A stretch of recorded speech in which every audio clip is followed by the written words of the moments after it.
Fine here. I will have limited ability to write on slides, but okay, I'm ready to flip the slides. Okay. Just one moment. Okay, I've got my slides sent to you now. Okay. And we can see Ewan's slides on here. Okay. Is Ewan ready? Okay, so my topic is the photofragmentation of gas-phase molecules, experiment and computational modeling. Can we go to the next slide? Okay, so here is a brief overview of physics. Our group is interested in the fragmentation of gas-phase precursors. This includes small organic molecules and large metal-organic complexes. So we have two methods to study the photofragmentation reaction. So experimentally, we can use photoionization time-of-flight mass spectrometry to get the mass spectra of the gas phase precursor. And there are many features in the mass spectra. Based on these features, we can propose the photofragmentation mechanism. And then computationally, we develop a DFT-based time-dependent excited state molecular dynamics to simulate the photofragmentation reaction. And in TDESMD trajectories, there are many dissociation events. And based on these events, we can identify the photofragmentation mechanisms. Next one. So here is a setup of experimental photoionization time-of-flight mass spectrometer. So it's pretty much the standard QF instrument. So at the bottom, we have the diffusion pump, and at the top, we have the turbo pump. So in the middle, we have the QF chamber, and we have the sample holder. So the laser we are using is a neodymium young laser. Although the dissociation pattern is wavelength dependent, we usually find that the 266 nanometer wavelength excitation gives us a better mass spectrum. And the pressure in the QF chamber is about 10 raised to the power of -4 millitorr. And the pressure in the sample holder is 10 millitorr. So at these conditions, we can make sure there is no collision between molecules. Next one.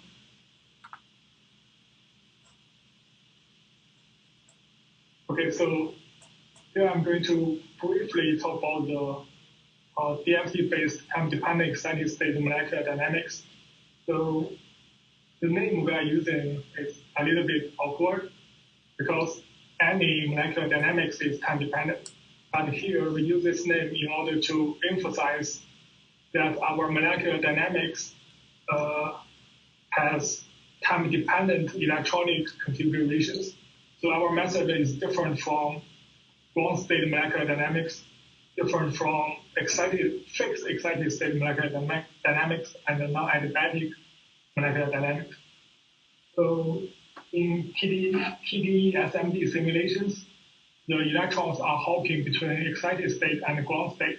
The first electrons are promoted from ground state to excited state and stay here for a short period of time. And then it just relaxes from excited state back to ground state. And it stays here for another short period of time. So this is called a Rabi cycle. And the TDESMD trajectories has many Rabi cycles. And during these Rabi cycles, the system accumulates kinetic energy in order to overcome the dissociative barrier and finally leading to photodissociation. So there are many information we can get from TDESMD simulations. For example, we can get the activation energy, we can get the branching ratio, we can even get the mass spectrum from TDESMD trajectories. So next slide. So here I'm going to talk about some photofragmentation for lanthanide cyclopentadiene complexes. So why we are interested in lanthanide cyclopentadiene complexes. So the first reason is it is a very common complexes for organometallic chemistry. Second is this kind of precursor can be used as precursors for lanthanide for laser-assisted metal organic chemical vapor deposition technique to prepare lanthanide oxide thin films. And the lanthanide oxide thin films have many applications, for example, as beta oxides, as optical amplifiers, as protective coatings, and solid fuel cells. And so one of the drawbacks by using lanthanide cyclopentadiene complexes to prepare lanthanide oxide thin film is carbon contamination. So through the investigation of photofermentation of this specific compound, we want to find out the origin of this carbon contamination, and we want to avoid this kind of contamination in future. Next one.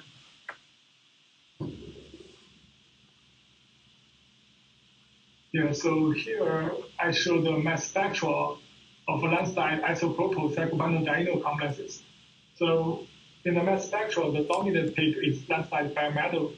We also observe the parent peak, the bis-complex peak, and the monocomplex peak. So basically, there are two major dissociation pathways.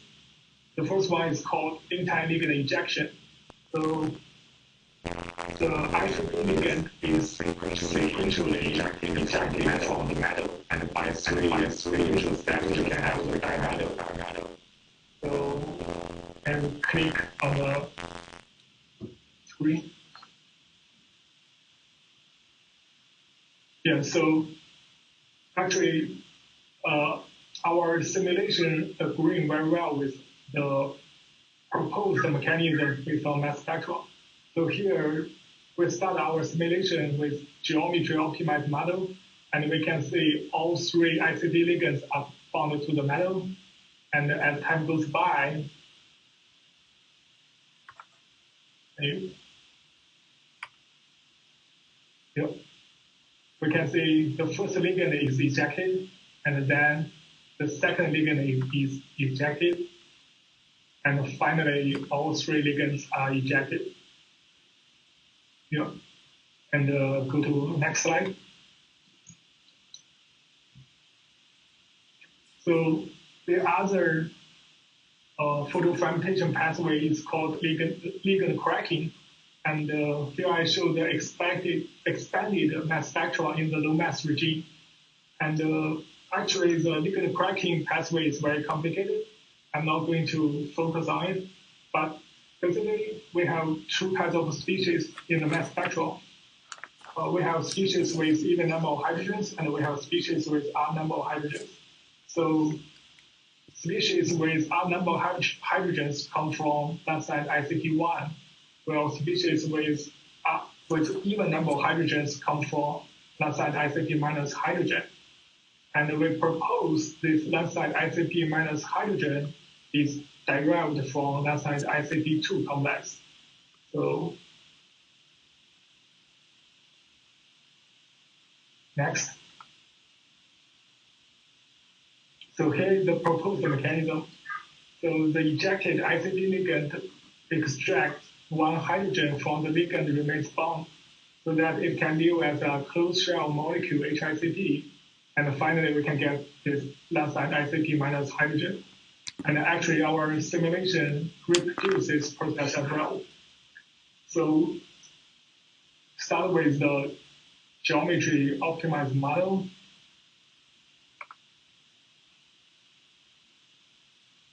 Yeah, and the next.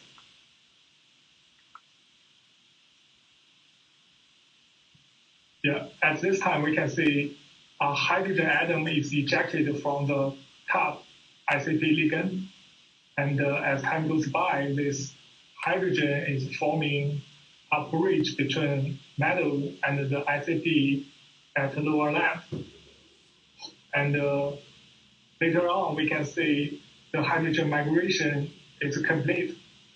And we have a complete HICP molecule, and this HICP molecule is ejected, and it is fairly stable during the rest of simulation. And in the top, we have the ICP minus hydrogen. Next slide. So